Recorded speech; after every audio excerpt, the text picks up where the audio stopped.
દાબેલી વડાપાવ તો તમે બહુ ખાધા હશે. શું તમે પાવની આ નવી વાનગી તો ટાઈમપાસ પાવ ક્યારેય ટ્રાય કર્યું છે? બહુ ટેસ્ટી એવું અને ખૂબ જ સરળ બનાવવામાં.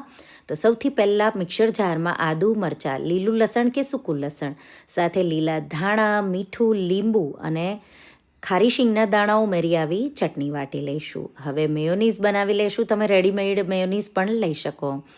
લાલ એક ફ્રેશ મરચું સાથે પનીર, પલાળેલા કાજુ, ગોળ, મીઠું, મરી પાવડર અને દહીંનો મસ્કો ઉમેરી અને સ્મૂધ આવું વાટી લઈશું એટલે હેલ્ધી મેયોનીઝ રેડી થઈ ગયો. હવે શાકભાજીમાં તમારે જે પણ લેવું હોય એ લઈ શકો. અહીંયા મેં કોબી, કેપ્સિકમ, ટમેટાં, ડુંગળી અને લીલા ધાણા લીધા છે.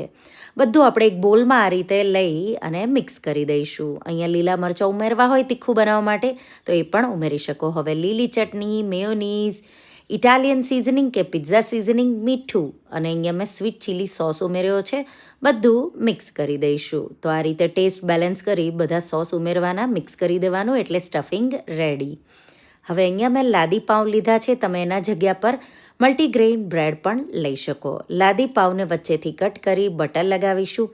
એના પર ચટણી અને હેલ્ધી મેયોનીઝ લગાવી અને જે સ્ટફિંગ બનાવ્યું છે એ 2 થી 3 ટેબલ સ્પૂન જેટલું આ રીતે મૂકી દેવાનું. પછી ચીઝ આ રીતે ખમણી લઈશું અને કવર કરી દઈશું. ઉપરની સાઈડ બટર લગાવી દઈશું. હવે જો તમારા પાસે ગ્રીલર હોય તો એ વાપરવાનું છે. એ ન હોય તો આવો ગ્રીલર તવો કે પછી સાદા તવા પર તો નીચેનો ભાગ આ રીતે મૂકવાનો. બટર મેં લગાવ્યું પહેલાં એટલા માટે નીચેનો ભાગ એકદમ ક્રિસ્પી થાય એ રીતે શેકાવા દેવાનો છે. પછી આ રીતે ફ્લિપ કરવાનું. ફ્લિપ કરી પાછું બીજી સાઈડ પણ તમારે એને એકદમ સારી રીતે ગ્રીલ થાય એ રીતે શેકી લેવાનું છે. તો ક્રિસ્પી થાય એટલે તમારે એને સર્વ કરવાના છે. આ જ રીતે બીજા બધા બનાવી લઈશું. ડિટેલ રેસિપી મેં ટાઇટલ પાસે આપેલી છે. તો આ રીતે હવે જ્યારે સર્વ કરો ત્યારે વેફર્સ, પોટેટો વેફર્સ તમારે આ રીતે મૂકવાની છે. તો ક્રન્ચી, ખૂબ જ ટેસ્ટી એવા આ ટાઈમપાસ પાવ રેડી છે. તો બનાવેલી ચટણી સાથે તમે એને સર્વ કરો. તો એકવાર આ રેસિપી ટ્રાય કરજો. અને હા, જો રેસિપી ગમી હોય તો વિડીયોને લાઇક, શેર અને ચેનલને સબસ્ક્રાઈબ કરવાનું ભૂલતા નહીં. આવજો.